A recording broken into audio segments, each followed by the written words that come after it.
The call came at 7 in the morning, and Marcus Webb almost did not answer it.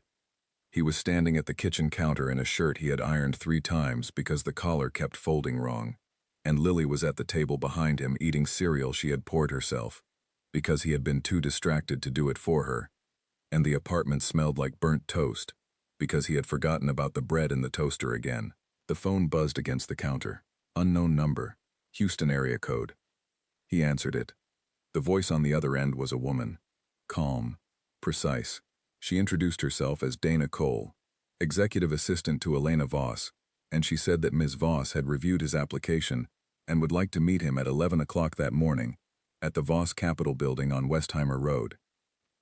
Marcus said, "I'll be there." He hung up. He looked at his daughter. Lily was 7 years old and had her mother's eyes and his stubbornness, which was a combination that kept him on his knees every single day. She was watching him over her spoon with the expression she used when she was trying to figure out whether something was good news or bad news. "Was that about the job?" she asked. "Yeah," he said.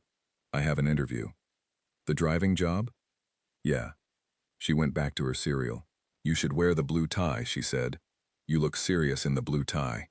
He looked at her for a moment. Then he went and got the blue tie. The Voss Capitol building was made almost entirely of glass. It caught the morning sun and threw it back at you in a way that felt less like architecture and more like a warning. Marcus parked 2 blocks away because he could not afford the building's parking structure, and he walked the rest of the way in the September heat with his jacket over his arm and his resume in a folder he had bought at a dollar store the night before. The lobby was cold and enormous. The floors were a pale stone that clicked under every footstep. 2 receptionists sat behind a desk that was longer than Marcus's living room, and everything smelled like something expensive he could not name. He stood at the entrance for just a moment, and he was aware, in the way you are aware of a current underwater, that this building had been designed to make a person feel small. He walked to the desk anyway. They made him wait 22 minutes. He did not check his phone. He sat in a chair that was uncomfortable in the specific way that expensive chairs are sometimes uncomfortable, and he watched the lobby. He watched the doors. He counted the security cameras. He noted the 2 men in suits near the elevator bank, who were not receptionists and not executives, and whose eyes moved the way eyes move when someone has taught them to move that way. He noted all of it without meaning to. 15 years had made it automatic. Dana Cole collected him from the lobby at 11:23 and walked him to the 42nd floor without making conversation, which he respected. The elevator opened into a hallway with floor-to-ceiling windows overlooking the city, and Marcus looked out at Houston spread below him and felt nothing sentimental about it.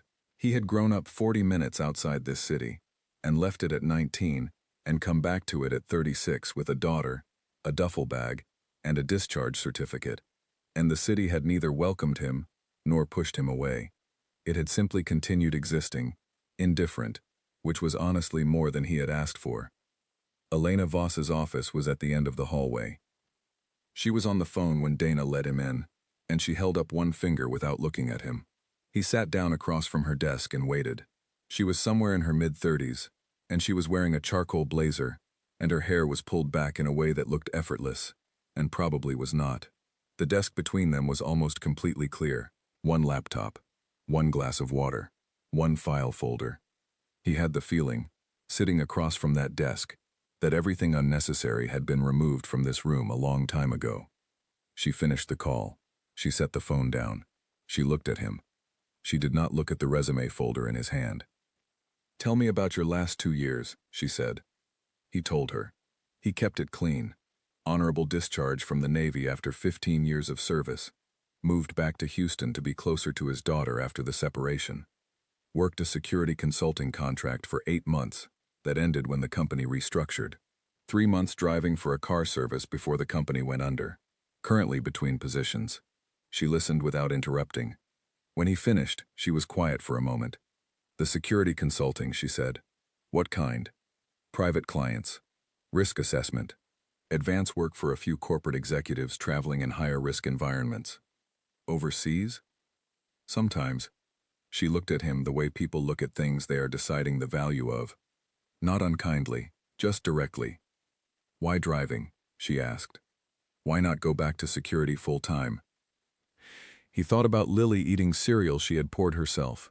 He thought about the blue tie. "My daughter is 7, he said. "Security work at the level I'm qualified for means travel, means being gone. She has already lost enough adults who were supposed to stay." Elena Voss looked at him for a long moment. "The position pays well," she said. "The hours are long. My schedule is unpredictable, and I will need you available with very little notice. I have gone through 4 drivers in the last 18 months. 2 of them left because they found the pace unsustainable. 1 of them left for personal reasons. The 4th," she paused, "left for reasons I'm not going to go into." She folded her hands on the desk. "If you take this position, you will drive me. You will maintain my schedule with absolute discretion. You will not discuss my movements, my conversations, or my business with anyone outside of this office. And you will not ask questions about things that are not your concern."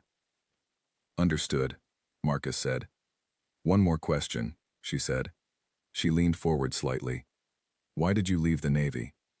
He had been asked this question many times, by the VA counselor, by the security consulting firm's HR department, by his ex-wife, in a different tone, during a different kind of conversation entirely.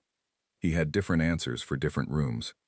In this room, with this woman who had removed everything unnecessary from her space, and was watching him with eyes that would know a rehearsed answer from a real one, he gave her the real one. "My daughter needed a father more than the country needed another operator." The silence that followed was not awkward. It was the kind of silence that follows a statement that lands correctly. Elena Voss sat back in her chair. "You can start Monday," she said. "Dana will send you the vehicle information and access credentials this afternoon. Be here at 6:30. She picked up her phone. The meeting was over. Marcus stood, shook her hand, and walked back down that long hallway to the elevator. He rode 42 floors down to the lobby, and walked back out into the September heat, and he loosened the blue tie as he walked, and he thought about Lily, and about cereal, and about burnt toast, and he pulled out his phone and called his mother to tell her he would not need her to pick Lily up from school anymore. He did not tell his mother the salary. She would have cried, and he was not ready for that yet. He saved that for the car. Sitting in the driver's seat 2 blocks from the building that had just changed everything, he sat for a minute with his hands on the wheel and his eyes closed. Then he started the engine and drove to pick up his daughter. What he did not know, sitting in that car, was that Elena Voss had been receiving threats for 6 weeks. 3 of them in writing. 2 of them through channels that suggested someone with resources and patience. Her previous security detail, a team of 4, had been quietly disbanded after an incident at a Dallas conference that her assistant had been instructed to describe as a logistical issue. It was not a logistical issue. What he also did not know was that Dana Cole had pulled 47 applications for the driver position and shown them all to Elena, and Elena had dismissed 46 of them in under a minute each. She had held his for 3 minutes before calling Dana back in. She had circled 2 words on his application in pencil: Special Operations. She was not hiring a driver. She had not been looking for a driver. She was looking for someone who had been trained to keep a person alive, and who needed the job badly enough to show up every day without being asked twice. She had found him in a dollar store folder with a blue tie, and a daughter named Lily. She told herself it was a business decision. She was, as she would discover later, only partially right about that. Marcus arrived at the Voss Capitol building at 6:15 on Monday morning, which was 15 minutes earlier than he had been told, and which was also exactly the kind of thing that drove certain employers crazy, and that Elena Voss, it turned out, noticed without comment and appreciated without showing it. The vehicle was a black Escalade, 3 years old, kept in the building's private parking level. Dana met him at the car and walked him through the schedule for the week. 7 stops on Monday, a dinner at 8 that could run late, a flight the following Thursday to New York that he would not be driving for but should be aware of in case the schedule shifted. Dana handed him a phone, a separate work phone, preloaded with his schedule, Elena's contact, and an emergency line. "Ms. Voss will be down at 6:45, Dana said. "She takes her coffee black. She will have it with her. She will not make conversation in the car, unless she initiates it. If she is on a call, you do not exist. If she closes the partition, You do not exist. If she is not on a call and the partition is open, you may speak if spoken to. Marcus looked at Dana. She brief everyone this way? Only the ones she thinks might actually listen, Dana said, and walked back toward the elevator. Elena came down at 6:43, coffee in hand, phone already in use. She got in the back, and Marcus pulled out of the parking level and into the Houston morning traffic, and she was on her call before he had cleared the first intersection. She had a voice that was different on a business call. Not colder exactly, more precise, like a tool that had been narrowed to its purpose. She used it without softness and without apology. And Marcus, listening with the trained half-attention of someone used to monitoring environments while performing a primary task, thought that whoever was on the other end of that call was probably getting a very clear picture of where they stood. He drove. He said nothing. The first week passed, the way first weeks pass when two people have decided to behave professionally. He learned the routes. He learned which intersections she braced through without looking up, and which ones made her glance out the window. He learned that she was always 2 minutes ahead of her schedule in the mornings, and always 7 minutes behind it by afternoon, and that Dana adjusted the schedule daily to account for this, without ever mentioning it to Elena directly, which told Marcus something interesting about how the operation around this woman actually functioned. He started keeping a notebook. Not about her schedule. He had the phone for that. This was a smaller notebook, black cover, that he kept in the glove compartment. He had kept notebooks like this his entire adult career. It was a habit the Navy had built into him, so deep it had survived everything else that had fallen apart. He noted things, patterns, vehicles, faces that appeared more than once in different contexts. There was a gray sedan that had been parked across from the building 2 mornings in a row, different parking spot each time but the same vehicle, and the driver had not gotten out. He noted the license plate. He noted the times. He wrote a small asterisk next to it, then remembered he could not use asterisk signs, so he drew a small circle instead, his personal shorthand for flag and watch. He did not tell Elena. Not yet. He needed more data, and he had learned a long time ago that alarming a principal, without sufficient confirmation, created a different kind of problem.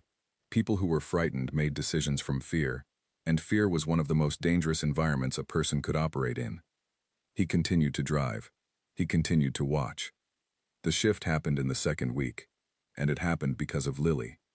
It was a Wednesday. Lily's school got out at 3:15, and Marcus's babysitter arrangement was a woman named Carol, who lived 2 blocks from the school, and who was 64 years old and reliable in the way that very few people are reliable, which is to say, she showed up and she cared, and she did not need to be managed. On this particular Wednesday, Carol called Marcus at 2:50 to tell him that her son had been in a minor car accident, and she needed to go to him right away, and she was so sorry. Marcus was in the parking lot of a financial building in the Galleria area, waiting for Elena to finish a board meeting that had started running over 45 minutes ago. He sat in the Escalade and thought about his options. His mother was in Katy, 40 minutes away in Wednesday afternoon traffic. His neighbor, Ben, was at work. There was no one else on the list who could reach the school in 25 minutes. He called Dana. He explained the situation in exactly as many words as it required, and asked if there was any flexibility in the afternoon schedule, given that the meeting had already run significantly over its planned end time. Dana was quiet for a moment. Then, she said, "Hold on." She came back in 90 seconds. "Ms. Voss said to go get your daughter. She'll call you when the meeting breaks." Marcus drove to the school. He got there at 3:11, 4 minutes before dismissal, and he stood at the gate in his dark jacket, and Lily came through the door and saw him and did the thing she did, which was try very hard not to run, because she was 7 and considered herself too old to run to her father at school pickup, and then gave up and ran anyway. He picked her up and she smelled like crayons and school lunch, and she said, "Why are you here? Did something happen?" Carol had to help her son. "You're coming with me for a while." "In the work car?" "Yeah." Her eyes went wide. "The fancy one?" "It belongs to my boss. You sit quietly and you do not touch anything." "I will touch nothing," Lily said solemnly, in the tone of someone who fully intended to touch several things. Elena's meeting broke at 4:20. Marcus was in the parking lot with Lily in the back seat, drawing in a small notebook she kept in her backpack, when Elena came through the building's glass doors. He got out and opened the rear door, and Elena stopped when she saw the child in her seat. Lily looked up. "Hello," Lily said. "I'm Lily. My dad works for you. I'm not touching anything." Elena looked at Marcus. "My babysitter had a family emergency," he said. "I apologize. It won't be a regular situation." Elena looked back at Lily. Lily was watching her with the open, uncalculating curiosity of a child who had not yet learned to be strategically polite. "That's okay," Elena said. She got in. Marcus closed the door and went around to the driver's side. For the first 4 minutes, there was silence. Marcus drove. Elena looked at her phone. Lily drew in her notebook. Then Lily said, "Do you have kids?" Marcus kept his eyes on the road. "No," Elena said. "Why not?" "Lily," Marcus said. "It's a normal question," Lily said. Elena was quiet for a moment. "I've been busy." Lily considered this. "My dad says that too sometimes," she said. "But then he also says that being busy is just a reason and not an excuse." So, she went back to drawing. Marcus genuinely did not know where to look. But in the rearview mirror, he saw the corner of Elena Voss's mouth move. It was not quite a smile. It was the thing that lives just before a smile. The unguarded moment right before a person remembers they are not supposed to show you things. She looked out the window after that. But the look had been there. He had seen it. He drove them to Lily's school supply run, then to Marcus's apartment complex where Carol, having sorted out her son's situation, met them in the parking lot to take Lily. And when Marcus got back in the driver's seat and pulled away, Elena said, from the back, without looking up from her phone, "She's very direct." "She gets that from her mother," Marcus said. "Does she?" Elena said. "And from me," he admitted. This time the silence between them had a slightly different texture. Not formal, not uncomfortable. Just two people in a car, who had each shown the other, without meaning to, something small and real. He noted the gray sedan again that evening. Same vehicle. A third appearance, this time 3 blocks from the building in a loading zone it had no business using. The driver was male, medium build. He had a phone to his ear but had not moved in the 20 minutes Marcus had been watching him from a coffee shop across the street. Marcus wrote the time in his notebook, added a second small circle next to the first. 2 flags. He bought a coffee he did not drink and watched the sedan until it pulled away, and then he walked back to the parking level and sat in the Escalade in the dark for a while, running probabilities the way he had been trained to run them. Low probability that this was coincidence. High probability that someone was building a pattern of life map on Elena Voss. He needed one more data point. He gave himself 3 days. It took 2. The gala was on a Friday evening in late October, held in the ballroom of a hotel in downtown Houston that had marble columns and chandeliers that looked like frozen waterfalls and servers who moved through the crowd without touching anyone, which Marcus, standing near the service corridor, thought was actually a fairly impressive skill. He was not supposed to be inside. His job that evening had been to pull the Escalade to the front, wait for Elena's call, bring the car around. Standard. He had done it a dozen times at a dozen events over the past 2 months. He was in the parking structure when the feeling came. He had tried to explain this feeling to people before, mostly to his ex-wife, who was a sensible and practical woman who did not have much patience for things that could not be quantified. And so, he had eventually stopped trying. It was not a premonition. It was not mystical. It was what happened when a nervous system had spent 15 years being trained to read environments, when the brain had processed enough threat situations that it could detect a pattern before the conscious mind had articulated what the pattern was. Something was wrong. He could not tell you what. Not yet. He locked the car and went inside. The ballroom was enormous and full. Several hundred people in formal clothing moved in the warm, self-congratulatory current of the very wealthy celebrating themselves, and the sound was a specific kind of loud, all-sharp laughter and clinking and music from a live band that had been hired to be heard without being listened to. Marcus moved through it the way he moved through every crowded room, like he was part of the furniture, like he had been there for hours, like he belonged to the background of the scene rather than its foreground. It was a skill that had nothing to do with his physical size and everything to do with intention. When you moved with purpose but without urgency, when you made no eye contact that invited attention, when you wore an expression that was pleasant but blank, you became functionally invisible. He found Elena in 12 minutes. She was near the center of the room with a group of 5 people, 2 of whom Marcus recognized from the news as state-level political figures, one of whom was a man whose name he had seen on the building's lobby wall as a corporate sponsor, and the other 2 of whom were Elena's own board members whose faces Marcus had memorized from the Voss Capital website in his first week on the job. Elena was laughing at something the senator was saying. A real laugh, not the polished professional version she used in meetings, and she was wearing a red dress and holding a glass of sparkling water, because Marcus had learned by now that she almost never drank at events where she needed to be sharp, which was almost every event. She was radiant in the way that certain people are radiant when they are operating at the peak of their competence, not because of the dress or the room or the light, because she was entirely herself, without apology, in a space that she had helped build and that showed her exactly what her work had produced. There was a difference between confidence and that, and Marcus, watching from 20 feet away, felt the difference in his chest, in a way he chose not to examine too closely. He moved toward the service corridor. There was a man standing near the kitchen entrance, who had been there for at least the 12 minutes Marcus had been in the ballroom. He was wearing the black uniform of the catering staff. He had a tray in his hand. He had not moved the tray. He had not offered anything to anyone. He was watching the center of the room with a fixed quality in his eyes that had nothing to do with professional distraction and everything to do with waiting for something specific. His shoes were wrong. Marcus looked at them once and looked away. Black shoes, which was correct for the uniform, but they were the kind of shoes you wore when you expected to move quickly and needed grip and support. The kind of shoes that people who spent long days on hard catering floors did not typically spend the money on. They were the kind of shoes Marcus owned 2 pairs of himself. He was at Elena's side in 4 minutes.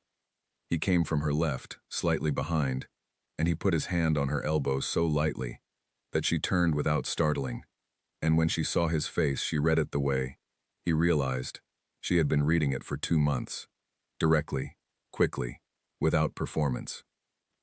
He leaned in close enough to be heard without being heard by anyone else. "We need to leave," he said. He felt her breath pause. She looked at him for exactly 2 seconds. This was also something he had noticed about her in 2 months. She made decisions in very short windows and she did not revisit them, which was either a sign of exceptional confidence or exceptional practice, and in Elena Voss's case he suspected it was both. She turned back to the senator.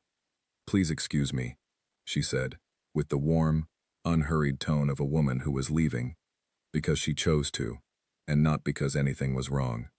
"I have another engagement this evening. It's been a wonderful evening." The senator shook her hand. She touched the arm of one of her board members and said something low and gracious. Then she walked with Marcus toward the side exit. She did not walk fast. Neither did he. They covered the distance from the center of the room to the side corridor in 2 minutes, unhurried. And when the door closed behind them, and they were in the corridor alone, she exhaled. "Talk," she said. He told her. Not everything. The version that fit a corridor, a small window, a woman who needed enough information to make the next decision. He told her about the notebook, the gray sedan, 3 appearances in 2 weeks, the license plate he had already run through a contact, the loading zone, the man by the service door with the wrong shoes, and the untouched tray, and the fixed eyes. Elena stood very still while he talked. This was another thing he had learned about her. When she was absorbing something serious, she did not fidget. She did not look away.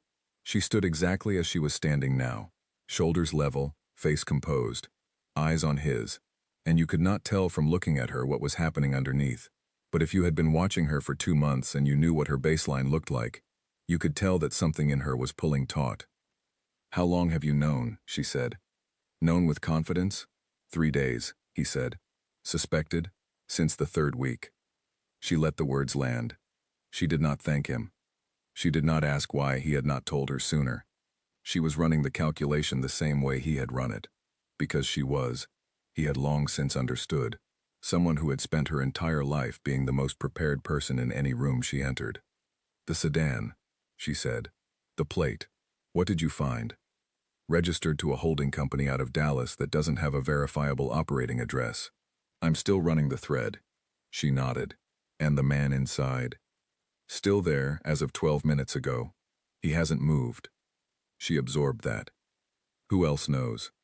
"No one," he said. She looked at him for a moment. Then she said, "Good. Keep it that way until I say otherwise." She picked up her phone and sent a text to Dana that Marcus suspected was a brief, total change of the following day's schedule. "Take me home. Not the usual route." "Already planned on it," he said. She looked at him again, and this time the look held something he did not see on her face very often. It was not gratitude exactly. It was something more complicated than gratitude. It was the expression of a person who had just realized that someone had been standing between them and a threat they did not even know existed. Quietly, without announcement, without being asked. And it had reached her in the locked place. She did not say anything else. She walked to the exit, and he walked beside her. And he opened the door, and they stepped out into the Houston night air. And he watched the corners and the parked cars and the roof lines, the way he always watched them. And he kept himself exactly between her and every angle that worried him. And she did not notice this, or if she noticed it, she said nothing about it. He pulled the Escalade around. She got in. He drove. And in the rearview mirror, when she thought he was watching the road and not the mirror, he saw her press her fingers to her mouth and close her eyes for exactly 3 seconds. Then she opened them. She straightened her shoulders. She picked up her phone. He watched the road. Neither of them said a word for the rest of the drive. It happened on a Tuesday. Marcus had been in the job long enough to know that the dangerous moments never came when you were expecting them. They did not come at the high-profile gala or the crowded conference or the internationally covered shareholder meeting. They came in the unglamorous, uncelebrated, ordinary slots of the schedule. The 11 o'clock quick stop, the side errand that wasn't worth briefing, the route you had driven so many times it had become automatic. Tuesday, 3rd week of November. Clear sky. Cold enough for a jacket. Elena had a 9 o'clock meeting at a firm 2 miles from the Voss Capitol building, and after that she needed to stop at a law office downtown to drop off signed documents, which was the kind of errand Dana normally coordinated through a courier, but Elena had decided to handle personally because the documents were sensitive enough that she wanted a direct handoff. They were in and out of the law office in 8 minutes. Marcus pulled the Escalade into the building's underground parking structure to turn around and exit from the south side, which was the faster route back to Westheimer at that time of morning. The structure was a dim, concrete place, low ceiling, fluorescent lighting in columns every 30 feet, most of the spaces empty at this hour. The air smelled like exhaust and cold concrete. He was on the 2nd level below ground when he registered the 2 vehicles. They were parked at the far end of the level on opposite sides, positioned in a way that was not how cars park when people are simply leaving them. They were positioned in a way that blocked the direct exit path. Not completely, not obviously, but enough. To someone who had spent years thinking about how physical space is used to control the movement of people, to read as intentional. He did not brake. Braking would signal that he had seen it. He maintained his speed and his line, and in the 3 seconds it took him to cover another 40 feet, he made the calculation.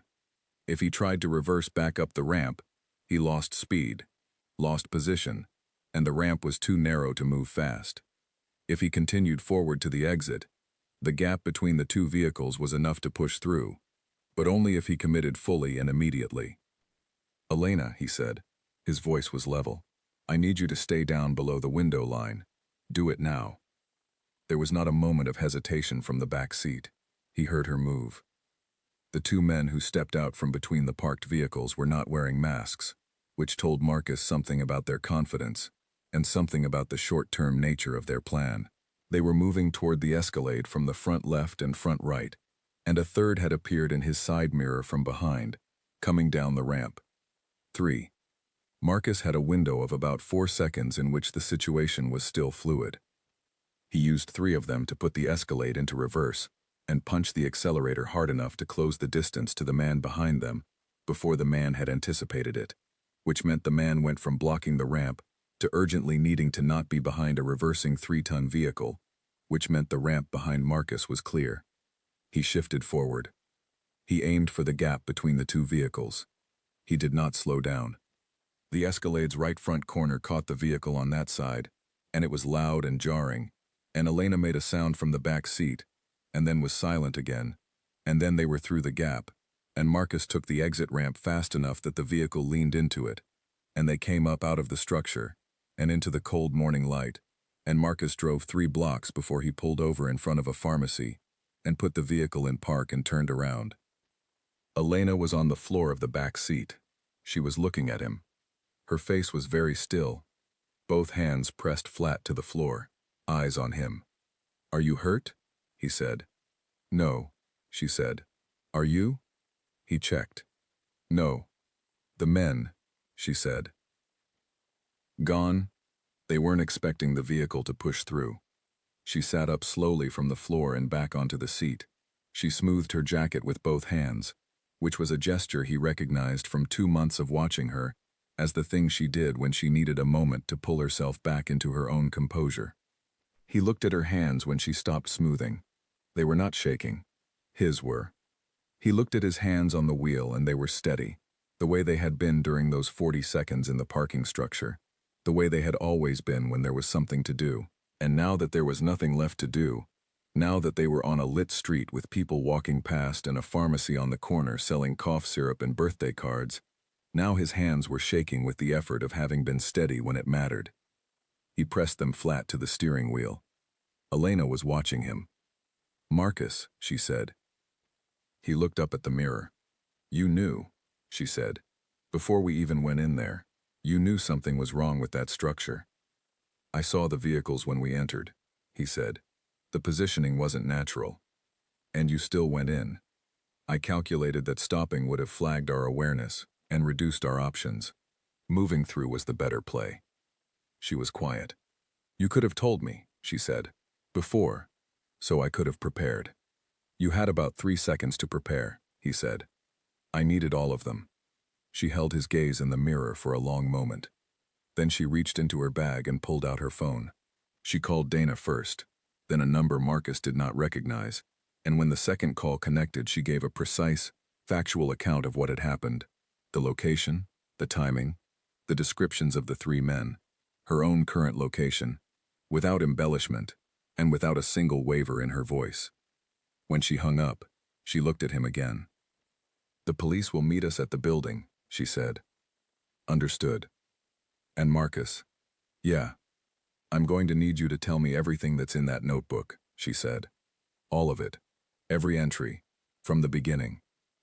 "Yes," he said. He pulled back into traffic.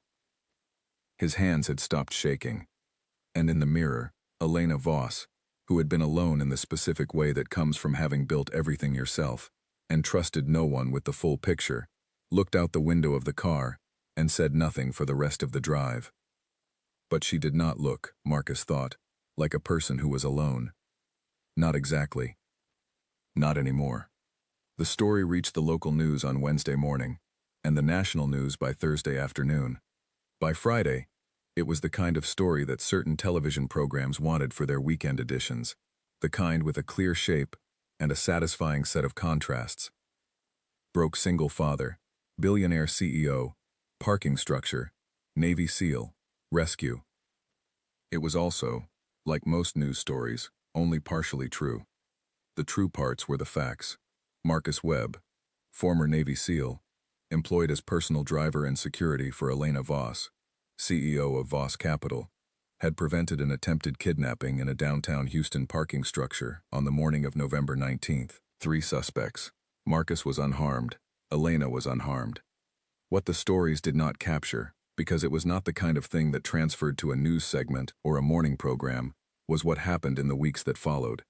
The police investigation moved quickly once Marcus gave them the full contents of the notebook: the gray sedan, the license plate, the holding company in Dallas, the man with the wrong shoes from the gala, a financial dispute that had been building for 2 years between Voss Capital and a former partner who had lost considerably when a joint venture was dissolved, a man who had decided, apparently, that legal channels were not producing results fast enough, Two of the three men from the parking structure were identified and arrested within 10 days. The third was picked up at an airport in Atlanta 17 days after the incident, which Marcus considered a satisfying outcome, even if he had not been involved in that part. Elena spent the 3 weeks following the incident restructuring her entire security arrangement. She did this with the same focused, unhurried efficiency she applied to everything, which meant she made a list, she worked the list, and when the list was done, she filed it and moved to the next one. The first item on the list was Marcus. She called him into her office on the Monday after the incident, the same office with the nearly clear desk and the one glass of water, and she offered him the position of Director of Personal Security for Voss Capital. The title came with a description of responsibilities, a structured team, and a salary that Marcus made himself not react to visibly. He asked for 2 weeks to think about it. She said, of course. He drove home that evening and made Lily's dinner, which was pasta with butter, because it was a Tuesday, and on Tuesdays, Lily rejected everything else. And while Lily talked about her school day, he stood at the counter and thought about the man he had been before the Navy. Not the SEAL, before that. The boy from 40 minutes outside Houston, who had been good at watching things and terrible at asking for help, and who had joined the military, partly from patriotism, and partly because it was the only structure he could find that would take everything he had and put it to use. And then he thought about the man he had been inside the Navy, the 15 years, the places he could not name in general conversation, the things he had done that were justified and the things that had cost him sleep in ways he was still repaying. The person he had been in that life, useful and certain and entirely sure of his function in the world. And then he thought about the man he had been after. The divorce, the custody arrangement, the one iron shirt, the dollar store folder. He thought about all three of those men, and he thought about Lily saying you should wear the blue tie. You look serious in the blue tie. He called his mother that night, and they talked for an hour, which was not their usual, but it was what the evening called for. And when he got off the phone, he sat at the kitchen table while Lily slept, and he wrote a short list in the black notebook, which he had started using for non-surveillance purposes, now that the surveillance chapter had resolved. The list said, "Things I owe nobody an apology for." He was still adding to it when he put it down and went to bed. He said yes to Elena on day 11. The 2 weeks he had asked for had not been indecision. He knew by day 3 what his answer was. The 2 weeks had been for himself, for sitting with the shape of a life that had more than one room in it, more than one kind of purpose, more than one version of the man he had spent 15 years being, and 3 years trying to be again. He needed to make sure he was saying yes, because it was right, and not because it was relief. It was both, as it turned out, and that was acceptable. The role changed things in practical ways. Lily met Carol at school pickup, and Carol still came for the after-school hours, but Marcus was home most evenings now, which was different from the driving schedule, and he and Lily ate dinner together 4 nights out of 5, and on the 5th night, he made sure she was with his mother, because she and his mother had a relationship built on baking television shows and deeply competitive card games, and he refused to interfere with it. He was in the office more. Elena's office, the building, the structured days of a role that required assessment and planning and decision-making rather than simply waiting in a parking lot. He was better at this than he had expected to be. He had always thought of his operational skills as tactical, as reactive, as belonging to a context of urgency.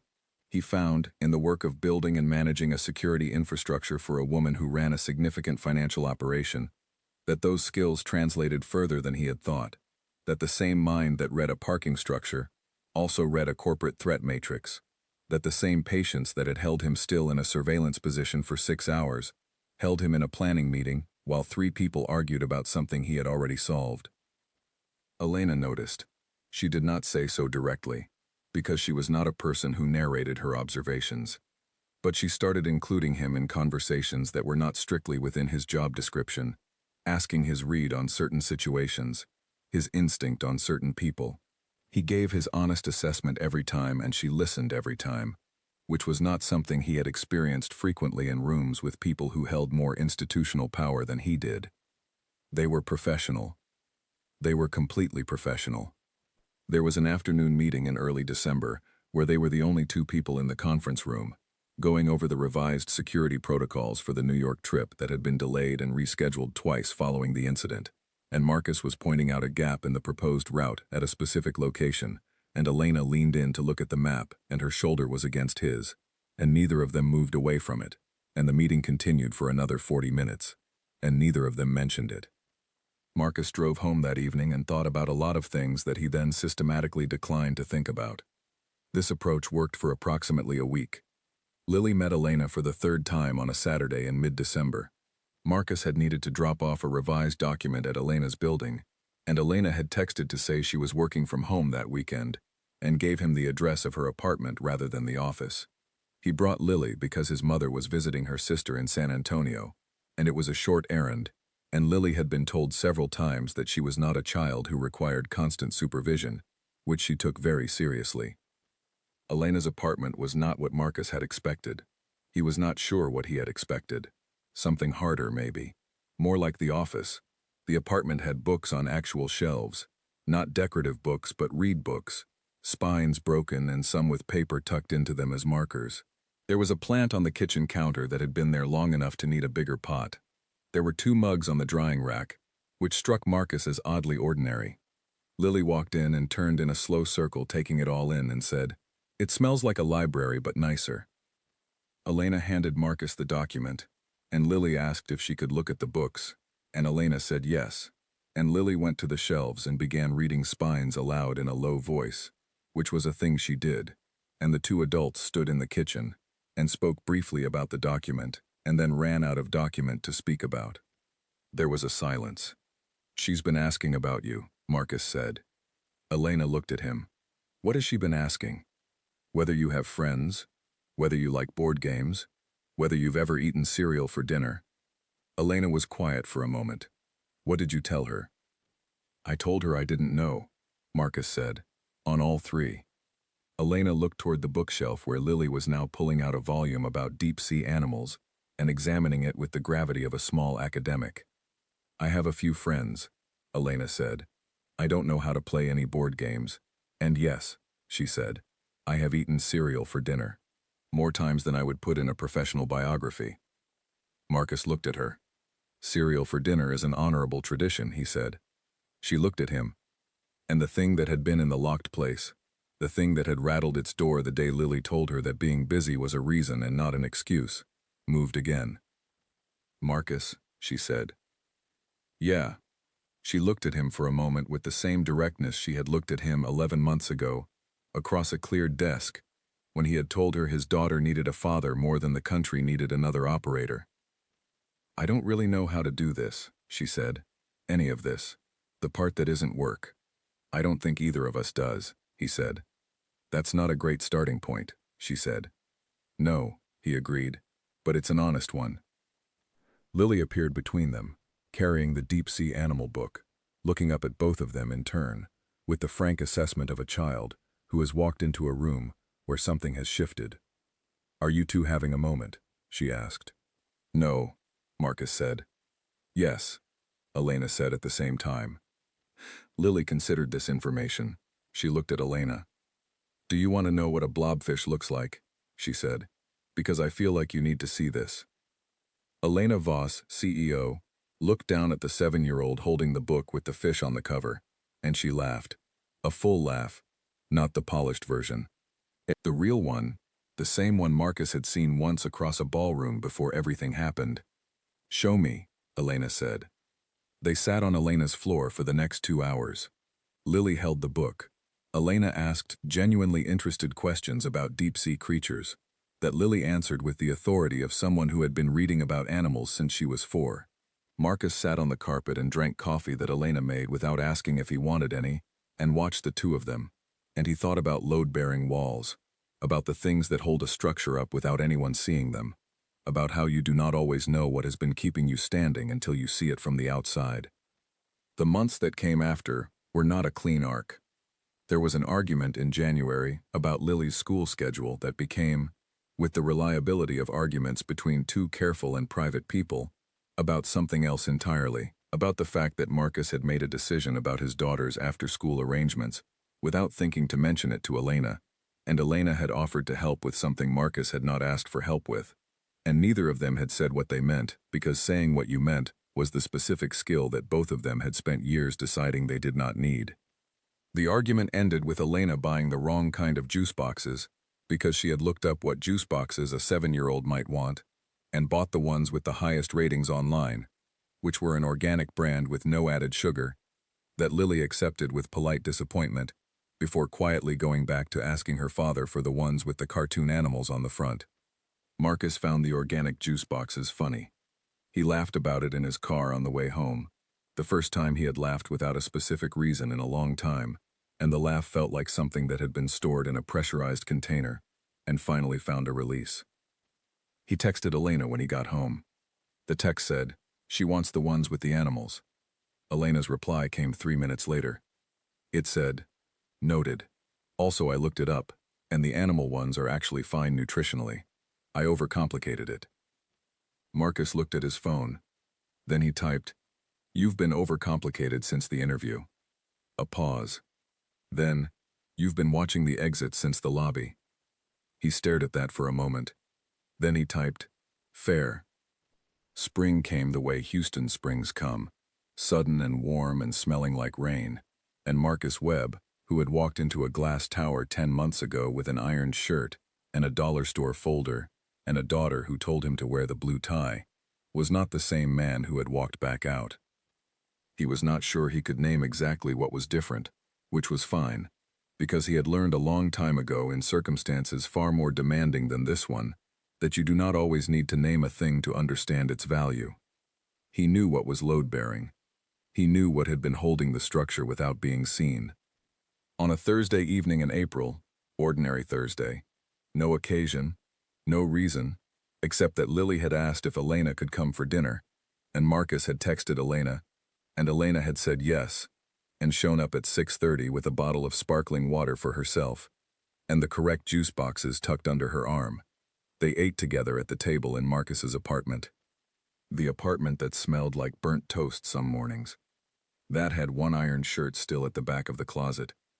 That had a small black notebook on the kitchen counter that no longer tracked threats because the threats had been answered, and what it tracked now was a different kind of list.